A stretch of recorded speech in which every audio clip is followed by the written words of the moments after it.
जैसा कि हम लोग यूपीपी की आए हुए क्वेश्चन यानी कि 2024 का जो आपका एग्जाम कैंसिल हुआ है उसका हम लोग सीरीज कर रहे थे। तो यानी कि हम लोगों ने 17 फरवरी वाला क्वेश्चन कर लिया था। अब 18 फरवरी वाला शिफ्ट का पहला शिफ्ट हम लोग करेंगे। ठीक है, देखिए सिंप्लीफिकेशन का क्वेश्चन था। यानी कि 2 और 6 का गुणा था। यानी कि पहले हम क्या करते हैं, बोडोमॉस रूल इसमें लगता है। ठीक है, बोडोमॉस रूल लगता है। तो देखिए पहले क्या होता है कि हमारा ब्रैकेट होता है, फिर ओ होता है, और फिर डिवाइड, और फिर मल्टीपल, फिर एडिशन, फिर सब्सट्रैक्शन। ठीक है, ठीक है, समझ रहे हैं। यानी कि हिंदी में उसको बदमाश का वो बोलते, का को पहले काटिए ता पीछे, ऐसे इस तरह का ऐसे एक दोहा है। तो हम लोग इसको देख लेते हैं। तो यहाँ से इसको सॉल्व करेंगे तो 4 3 12, 6 दूनी 12, -3 +2। यानी कि इसको सिंप्लीफाई करेंगे तो कितना आ जाएगा आपका 11। ठीक है, माइनस का 1 और 11। ठीक है, समझ गए। यानी कि इसी रूल पर ये हमारा क्वेश्चन सिंप्लीफिकेशन वाले जनरली होते हैं। ठीक है, देखिए एक और एक क्वेश्चन है। ठीक है, पहले वाला भाग करेंगे, भाग वाला करेंगे, फिर मल्टीप्लर, फिर एडिशन, फिर सब्सट्रैक्शन। यानी कि 36 में 108 भाग देंगे तो कितना आएगा। ये आपका क्वेश्चन इस तरह से है। अगर इस तरह से मैं लिखूं तो ये इस तरह से हो जाएगा, 36 गुणे 1/4 प्लस 2/5 गुणे 1/4। यानी कि अब यहाँ से भाग देंगे तो 3, यानी कि 3/4 प्लस यहाँ से भाग देंगे यानी कि 1/10। तो इसको और सिंप्लीफाई करेंगे तो कितना हो जाएगा, एलसीएम कितना आ जाएगा आपका 20 आ जाएगा। तो 4 5 20, 5 3 15 प्लस 10 दूनी 20, यानी कि 2, यानी कि 17/20। ठीक है, ये आपका आंसर है। ठीक है, चलिए अगला क्वेश्चन देखते हैं। देखिए क्या है, सबसे छोटी संख्या जो पूर्ण वर्ग है। देखिए इसमें और संख्याओं में और संख्याएं 4 10 12 में प्रत्येक से विभाजित है। यानी कि इन सभी से क्या हो, विभाजित हो। यानी कि देखिए यहाँ पर देखेंगे तो ये सारे क्या है, पूर्ण वर्ग संख्या है। अब क्या पूछा है, सबसे छोटी। इसमें सबसे छोटी जो संख्या है उसको हम निकाल लेंगे। तो अब देखो एक काम, पहला काम कर लेते हैं, किसका एलसीएम ले लेते हैं, 4 का, 10 का और 12 का। जब भी ऐसा क्वेश्चन आएगा तो हम लोग क्या करेंगे, गुणनखंड विधि से हम लोग एलसीएम निकाल लेंगे और परफेक्ट स्क्वायर बना देंगे, पूर्ण वर्ग बना देंगे, आंसर आपका आ जाएगा। 2 से मैं डिवाइड करूंगा, यहाँ पर 2 5 और 6, फिर एक बार 2 का भाग दिया तो कितना आया, 1 5 और 3, और एक बार 5 से भाग दूंगा 1 आ जाएगा, एक बार 3 से कर दूंगा तब यहाँ पर 1 1। अब देखिए कितना आ गया, गुणनखंड विधि से अगर मैं गुणनखंड निकालूं, 2 3 गुणे 5। अब देखिए ये कितना हो गया, 4 2 दूनी 4, 4 3 12, 12 5 60। ठीक है, देखिए एलसीएम तो इसका 60 आ गया। यानी कि 60 वह छोटी से छोटी संख्या होगी जो प्रत्येक संख्या से क्या होगी, विभाजित होगी। अगर यही पूछता तो हम क्या बोलते, 60 में टिक कर देते। लेकिन इसने क्या एक कंडीशन दे दिया है, क्या है, जो एक पूर्ण वर्ग है। तो यानी कि आप फैक्टर मेथड से, अब आप जो पूर्ण वर्ग क्या होता है, जो पेयर होता है वही तो पूर्ण वर्ग होता है। यानी कि 2 का पेयर है, अब 3 और 5 का पेयर नहीं है। तब क्या करेंगे, आंसर निकालने के लिए सिंपली क्या करना है आपको, 3 और 5 का इसमें गुणा एक्स्ट्रा कर देंगे, क्योंकि पेयर बनाने के लिए, पूर्ण वर्ग बनाने के लिए 3 और 5 का आंसर आपका आ जाएगा। तो अब देख लेंगे कितना, 2 दूनी 4, 5 6 15, 5 6 15, यानी कि 15 चौक 60, 15 छक्का 90, यानी कि 900। कौन सी हो जाएगा आंसर, बी हो जाएगा। ठीक है, कुछ नहीं करना है, फैक्टर मेथड से और पूर्ण वर्ग यानी कि परफेक्ट जो संख्या नहीं है उसका मल्टीप्लाई कर देंगे, आंसर आपका आ जाएगा। समझ गए, चलिए आगे देखते हैं। देखिए दो संख्याएं का अनुपात 3 और 5 के अनुपात में, यदि प्रत्येक में से 6 घटा दिया जाए तो नई संख्या 9 और अनुपात 17 हो जाती है, तो छोटी संख्या क्या है। देखिए इसको मैं एक्स वाले मेथड से भी बताऊंगा, विदाउट एक्स वाले मेथड से करेंगे, जो आपको आसान लगे उससे आप लोग कर लेंगे। ठीक है, मान लो पहली संख्या 3x है, तो दूसरी की संख्या कितनी हो जाएगी 5x। इसमें क्या रहा है, प्रत्येक में से 6, इसमें से भी 6 घट रहा है, इसमें से भी 6 घट रहा है, तो अनुपात कितना हो रहा है 9 और 17। अब मैं क्रॉस मल्टीप्लाई करूंगा तो 17 तिया 51 एक्स और 17 छः का 102, इधर 9 पचे 45 एक्स और 9 छः का 54।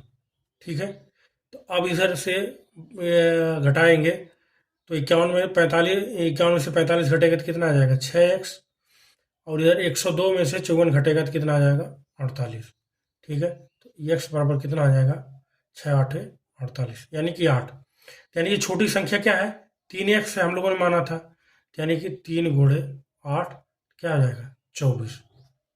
यही आपका आंसर है। ठीक है, विदाउट एक्स से आप अगर आपको करना होगा तो कैसे करेंगे, मान लीजिए पहले कोई 3 और 5 के अनुपात में है और बाद में कितनी हो जा रही है 9 और 17 है। तो अब देखिए इसमें क्या हो रहा है, संख्या 6 से घट रही है।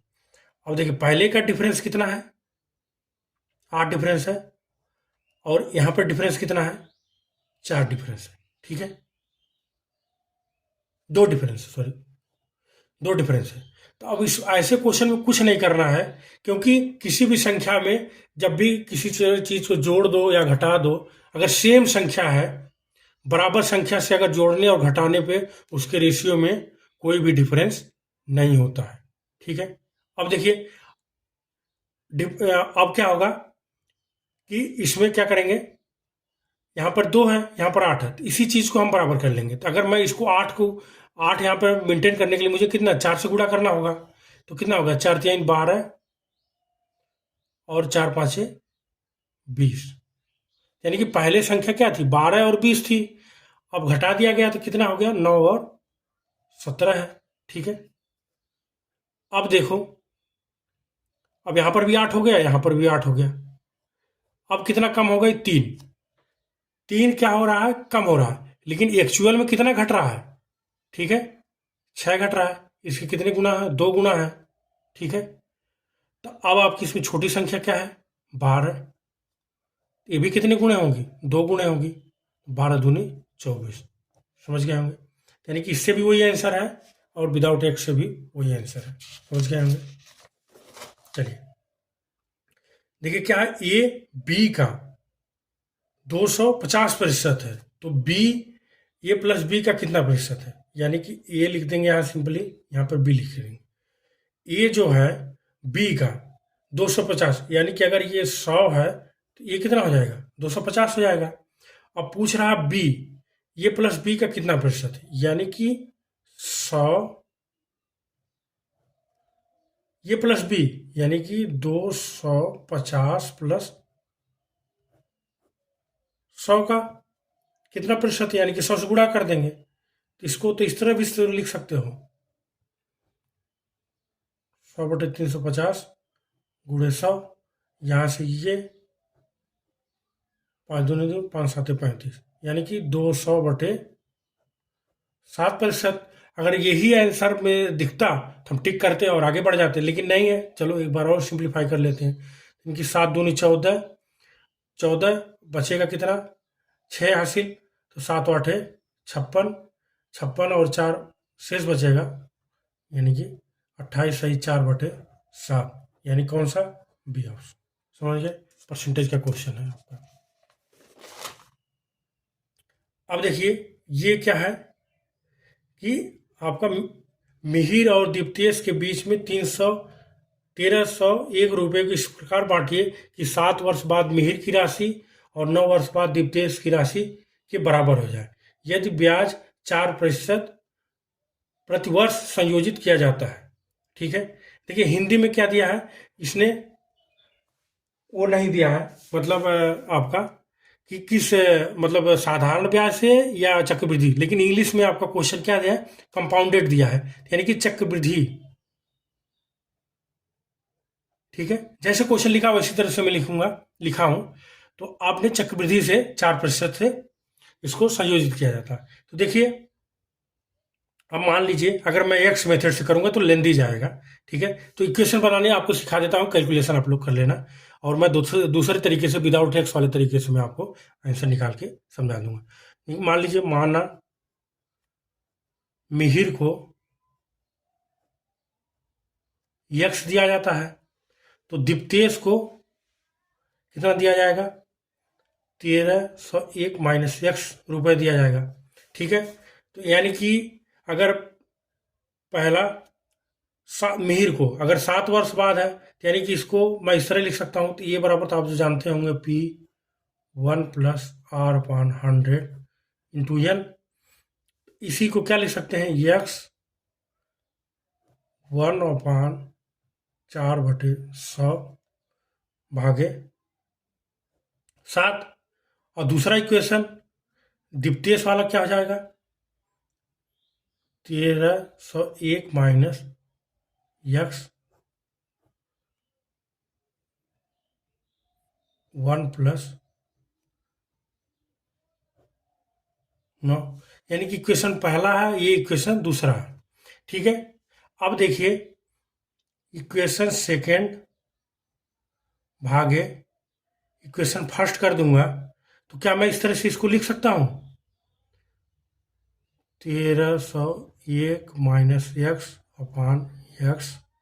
अब देखिए यहां पर जब बेस सेम हो तो पावर क्या हो जाती है? घट जाती है। तो इस तरह से 9 में से 7 घट जाएगा तो कितना आ जाएगा? 2। यानी कि इस तरह भी लिख सकते हैं। ठीक है, आपस में बराबर है, तो इस तरह भी लिख सकते हैं इसको, 4/100 की पावर 2। तो इसको सॉल्व करेंगे, सिंपली आपका आंसर आ जाएगा। ठीक है, तो अब आपको इतना लेंदी मेथड नहीं यूज करना इक्वेशन में, क्योंकि एग्जाम में आपका टाइम कम होता है। सिंपली मैं आपको जो परसेंटेज पढ़ाऊंगा तो आपको बता दूंगा कि परसेंटेज से ऐसे क्वेश्चन कैसे सॉल्व करते हैं। यानी कि 4% को अगर मैं बात करूं तो इसको 4/100 लिख सकते हैं, इसको 1/25 भी लिख सकते हैं। ठीक है, तो यानी कि 25 अगर मूल संख्या है, अगर मूलधन 25 है, तो एक बढ़ जाएगा अगले वर्ष, क्या हो जाएगा? एक 25 से क्या हो जाएगा? 26 है। देखिए ऐसे क्वेश्चन चाहे 9 वर्ष हो चाहे 9, यानी कि आप बस क्या करना है, आपको हमेशा देखना है कि इन दोनों में क्या है, डिफरेंस कितना है। डिफरेंस कितने आ रहा है? 2 का आ रहा है। तब आपको क्या करना है? स्क्वायर वाला मेथड लगा देना है, जो आपको मैं कंपाउंड इंटरेस्ट जब पढ़ाऊंगा तो उसमें परसेंटेज से कैसे सॉल्व करेंगे वो मैं बता दूंगा। यानी कि जब 2 साल का होता है तो हम क्या करते हैं, 2 बार गुणा करते हैं। तो 25 से क्या हो रहा है? 26, फिर 25 से 26, यानी कि 25 और 25 का गुणा कर देंगे तो कितना आ जाएगा? 625। इधर से क्या हो जाएगा? 26 का स्क्वायर क्या हो सकता है? 676 होता है। ठीक है, अब देखिए किसकी राशि 9 वर्ष के लिए है? दीप्तेश की। यानी कि ये जिसकी राशि ज्यादा है, ज्यादा समय के लिए लगेगी, उसको कम राशि मिलेगी, और जिसकी राशि कम समय के लिए लगेगी उसको ज्यादा पैसा मिलेगा, तभी तो जाके बराबर होगा। अब देखिए, अब मिहिर को, ठीक है, मिहिर को 7 वर्ष है, यानी कि मिहिर को ये वाला है। अगर अब इसको जोड़ेंगे तो जोड़ेंगे, देखिए 625 और 676 जोड़ेंगे तो कितना आ जाएगा? 1, यहाँ पर 0 और 13।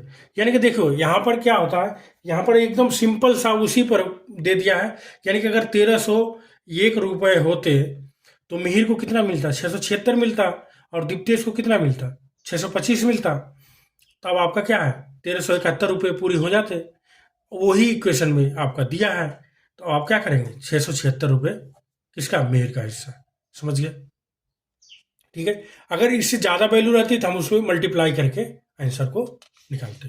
ठीक है, अब देखिए क्या है, अभिषेक विमल और चिन्मय साझेदारी में शामिल होते हैं। अभिषेक विमल की निवेश का 3 गुना निवेश करता है, विमल चिन्मय द्वारा निवेश किए गए का 2/3 निवेश करता है। अब देखिए कौन है? अभिषेक है, विमल है और चिन्मय है। ठीक है, अब देखिए क्या है कि अभिषेक विमल का 3 गुना, यानी कि 3 ये करेगा तो विमल 1 करेगा। और विमल चिन्मय का, यानी कि विमल चिन्मय का 2/3 निवेश करता है, यानी कि इसको सिंपली 1 निवेश करेगा तो ये 2/3 निवेश करेगा। तो इसको सॉल्व करेंगे तो इसको इस तरह भी लिख सकते हैं, 2 और 3। अब देखिए यही वैल्यू हम यहाँ पर रख देंगे।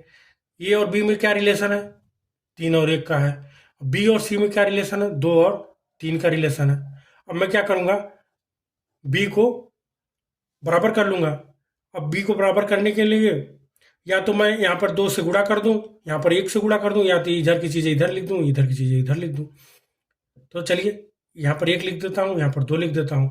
तो आपस में गुणा कर देंगे तो कितना आ जाएगा, ये 6, यहाँ पर 2, यहाँ पर 3।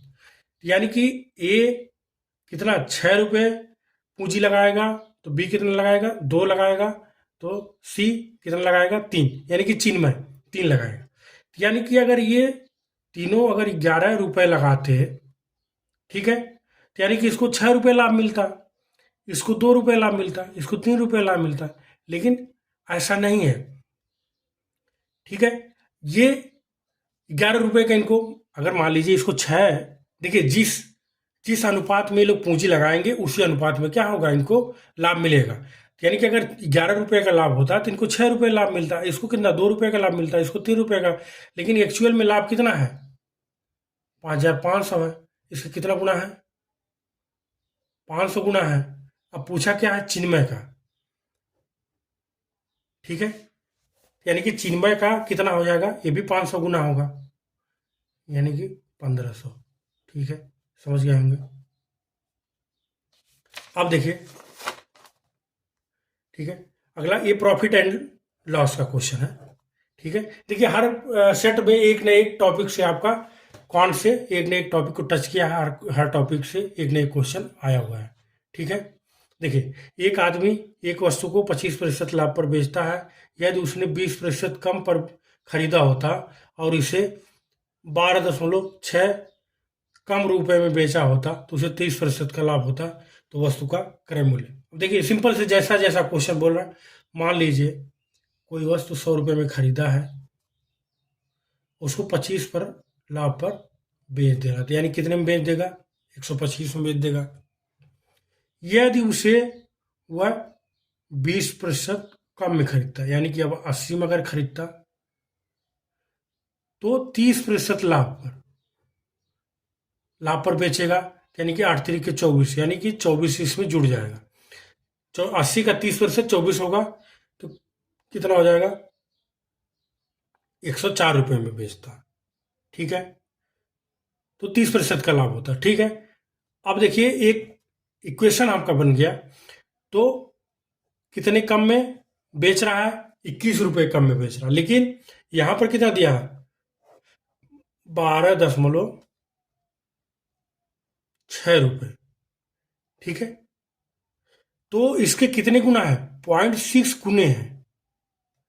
ठीक है, देखिए इक्वेशन में जो वैल्यू, अगर एक वैल्यू जिस गुने में होगी वो सारी वैल्यू उसी गुने में है। तो यानी कि एक की वैल्यू आप इस तरह भी कर सकते हो कि 6.6 है, तो 100 की वैल्यू क्या हो जाएगी, 0.6 गुणे 100 बराबर कितना हो जाएगा, 60 रुपये।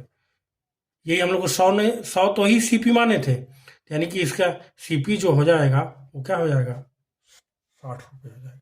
समझ गए। चलिए अगला क्वेश्चन देखते हैं।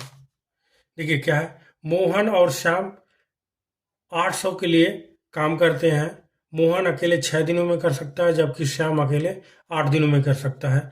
रमेश की मदद से वे इसे 3 दिनों में पूरा करते हैं। ठीक है, देखिए इस टाइप के क्वेश्चन मैंने आप लोगों को कराया है, केवल ये वेजेज वाले ने अभी नहीं कराया है। तो कल परसों वाली वीडियो में आप लोग वेजेज वाला भी, मजदूरी वाला भी देख लेंगे। यानी कि मोहन कितने दिन में करता है, 6 दिन में। और श्याम कितने दिन में करता है, 8 दिन में करता है। मोहन और श्याम और रमेश, यानी कि तीनों अगर एक मदद से करें तो 3 दिन में करते हैं। तो एलसीएम ले लेंगे तो कितना हो जाएगा, 24। यानी कि यहाँ से कितना हो जाएगा, 6 चौको 24, यहाँ पर क्या है, 8 3 के 24 और 3 8 24। ठीक है, यहाँ से ये पूरे का कितना आ गया, 8 एफिशिएंसी। एम का कितना है, 4 है, और एस का कितना है, 3 है, आर का कितना है, 1 है। समझ गए। देखिए जिस रेशियो में इनकी कार्य क्षमता होगी उसी रेशियो में इनको क्या मिलेगा, पैसा मिलेगा। ठीक है, देखिए सिंपल सी बात है, जो जितना ज़्यादा काम करेगा उसको उतना ज़्यादा पैसा मिलेगा। ठीक है, तो अगर मान लीजिए अगर 8 रुपये मिलता, मोहन को कितना मिलता, 4 रुपये मिलता, श्याम को कितना मिलता, 3 रुपये मिलता, और रमेश को कितना मिलता, 1 रुपये मिलता। ठीक है, लेकिन 8 नहीं, कितना मिल रहा है, 800 में बांटना है, ये इसके कितने गुना है, 100 गुने है। तो अब आपका श्याम भी क्या हो जाएगा, 100 गुने हो जाएगा। तो आपका कितना आंसर आ जाएगा, 300। ठीक है, समझ गए। अब देखिए एक लॉन आयत के आकार का है जिसकी भुजाओं का अनुपात 2:3 है। लॉन का क्षेत्रफल 100 मीटर स्क्वायर है। तो लॉन की चौड़ाई ज्ञात कीजिए। ठीक है, देखिए ये आयतकार है, यानी कि इसकी ये चौड़ाई है और इसकी ये लंबाई है। ठीक है, 3:2 अनुपात में है। तो मैं मान लूँ कि लंबाई इसकी 3x है, तो चौड़ाई क्या हो जाएगी, विड्थ इसकी हो जाएगी 2x। यानी कि एरिया का फार्मूला क्या होता है, यल इंटू लंबाई गुणे चौड़ाई, यल into width, length into width. ठीक है, तो यानी कि लंबाई क्या हो जाएगी, 3x गुणे 2x बराबर क्या हो जाएगा, 600। यानी कि 6x² बराबर कितना है, 600। यानी कि x² बराबर कितना आ गया, 100 आ गया। x बराबर कितना आ गया, 10 है। x की वैल्यू 10 है। तो आपने क्या पूछा था, चौड़ाई, यानी कि विड्थ चौड़ाई आपने क्या माना था, 2x। 2x यानी कि 2 गुणे कितनी, 10, कितना आ जाएगा, 20। समझ गए, 20। ठीक है, चलिए अगला क्वेश्चन देखते हैं इसी में।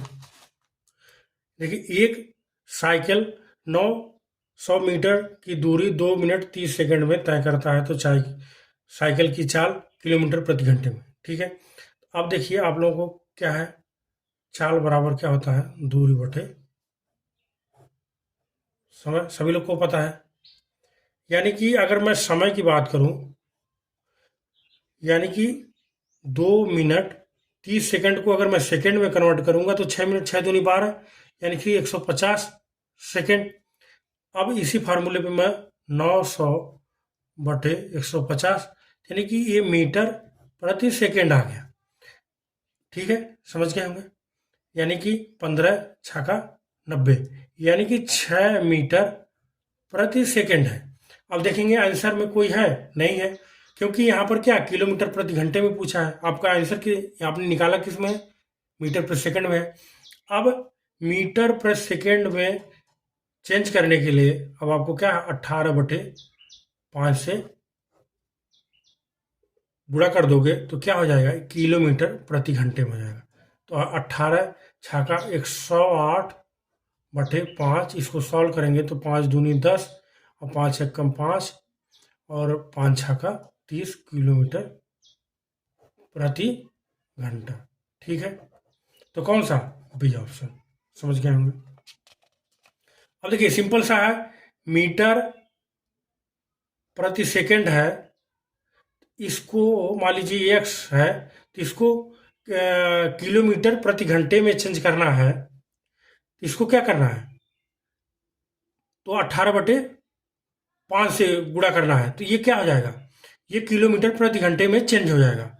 अगर किलोमीटर प्रति घंटा है और इसको मीटर प्रति सेकंड में चेंज करना है, तो इसको 5/18 से गुणा कर देंगे तो ये मीटर प्रति सेकंड में चेंज हो जाएगा। ठीक है, इतना ये बेसिक चीज़ें आप लोग ध्यान रखेंगे तो आपको आसानी से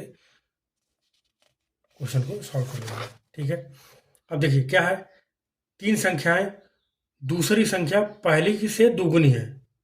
ठीक है, मान लीजिए पहली है, पहली 1 है और दूसरी 2 है। और तीसरी से भी 3 गुनी है, ठीक है, यानी कि दूसरी की ही बात हो रही है,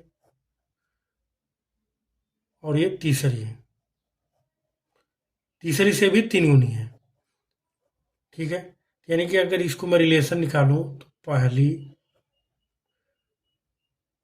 दूसरी और तीसरी, पहली 1, 2, 2 और 1, ठीक है। अब देखिए, यदि तीनों संख्याओं का औसत कितना है, 66 है, तो सबसे छोटी, यानी कि अगर मैं इसको इधर 2 इधर 2 सॉल्व करूंगा तो 2 4 2, ठीक है। 3 गुनी है, सॉरी, यहाँ पर 3 गुनी है, ठीक है, तो यहाँ पर 3 लिख देंगे, तो यहाँ पर 3 आएगा और यहाँ पर 2 है, यानी कि 3 6 और 2, ठीक है। यानी कि पहली संख्या कितनी है, 3 होगी, तो दूसरी संख्या कितनी होगी, 6 होगी, और तीसरी संख्या कितनी हो जाएगी, 2 हो जाएगी। अब देखिए इक्वेशन को आपको सेटिस्फाई कर गया। दूसरी संख्या क्या है, पहली की 2 गुनी हो जाएगी, 3 है तो 6 हो जाएगी। अब तीसरी संख्या के क्या होगी, 3 गुनी होगी, तो यानी कि 6। अब देखिए तीनों संख्याओं का औसत क्या है, अगर मैं इनका औसत में बात करूं, 3 + 6 + 2 का औसत निकालूं तो कितना हो जाएगा, 11/3, यानी कि अगर 11/3 की जो वैल्यू है वो कितना आ गई, 66 आ गई।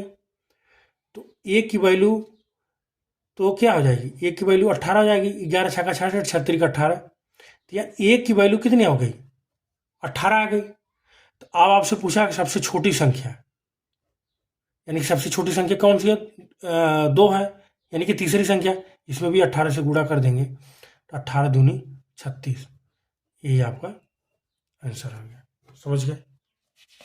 देखिए मैं एक्स नहीं मान रहा हूँ, तो आप लोग एक्स मान के भी कर सकते हो, ठीक है, उसमें कोई दिक्कत नहीं है, ठीक है। अब देखिए 15 20 25 डॉट डॉट 135 के बीच कितने पद हैं, ठीक है। अब देखिए पदों की संख्या वाला क्या होता है, लास्ट टर्म माइनस फर्स्ट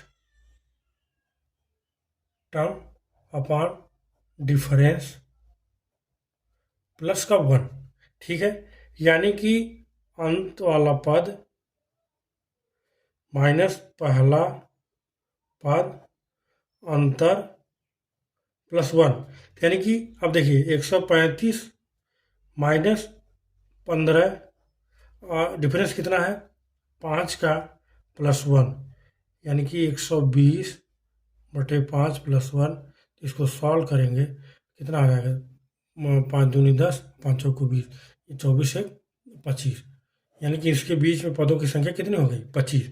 ये देखिए आया कहाँ से, आप लोगों ने, मैंने आप लोगों को एपी का ही बताया था, TN, यानी कि लास्ट पद बराबर क्या होता है, पहला पद पदों की संख्या माइनस 1 कॉमन डिफरेंस, ठीक है। अब इसी को क्या है, n पदों की संख्या यही है, अब इसी को मैं इधर कर दूं क्या, TN - A, और इसको D को भाग दे दूंगा, तो यही तो है D, और वो बराबर क्या होगा, n-1, इसी को और सॉल्व करोगे तो क्या हो जाएगा, n बराबर TN - A upon D plus का 1, ये माइनस इधर, तो यानी कि ये चीज़ें जो भी डायरेक्ट आपको वो बताया जाता है फार्मूला, तो किसी न किसी बेसिक फार्मूले से ही निकल कर आता है, तो समझ गए होंगे।